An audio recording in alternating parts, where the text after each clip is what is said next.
"I've about forgotten what a private life is," says Willie Nelson, padding around his kitchen with a mug of tea.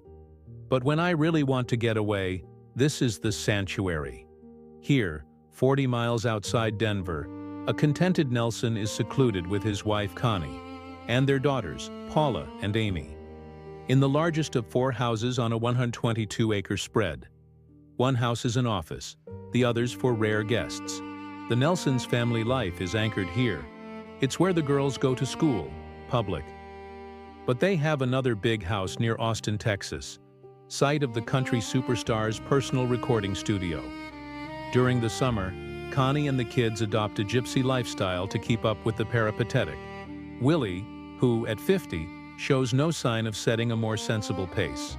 He logs over 200 days a year on the road for as much as $500,000 per concert, and often takes his family along in a customized bus. "The kids don't mind the traveling because it is all they've ever known," says Connie. When she married Willie in 1971, she recalls, "We had to search for pennies before we could go to the grocery store. In the years since, the royalties from a dozen gold and 6 platinum albums have made them land barons." Besides their 2 hideouts, they own a 400-acre ranch in Utah, a 200-acre farm near Nashville, and 2 houses in Hawaii. Their holdings in the Austin area include a 44-acre ranch, an 80-unit townhouse complex, the 700-seat Austin Opry House, a motel, and a small catfish restaurant called Mona's. "That's a lot of doorknobs," Nelson says with some satisfaction. "What's it all worth?"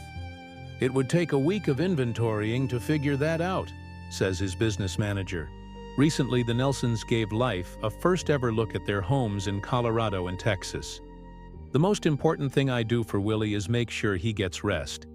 He doesn't even realize when he's running himself into the ground," says Connie, soaking with her old man in their king-size tub. "I keep the people to a minimum, or before we know it, our time together is gone. When I have time off the road, I try to split it between Colorado and Texas," says Nelson.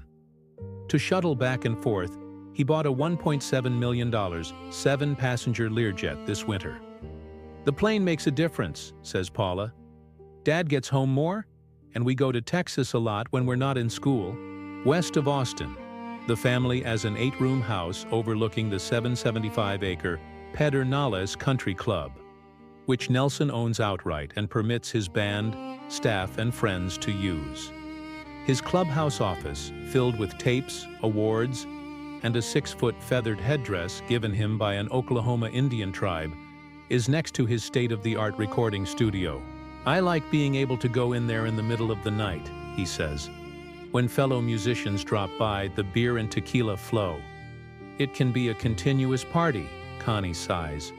"When one set of people gets worn out, there's another set ready to go. But there's only one Willie." In Austin, Nelson also does some fatherly fence mending with his children by his first marriage. Lana, 29, Susie, 27, and Billy, 26, live nearby. "I was too busy trying to pay the rent when they were small," he says. "I spend more time with them and my 6 grandkids now than I ever did before. I like being a father."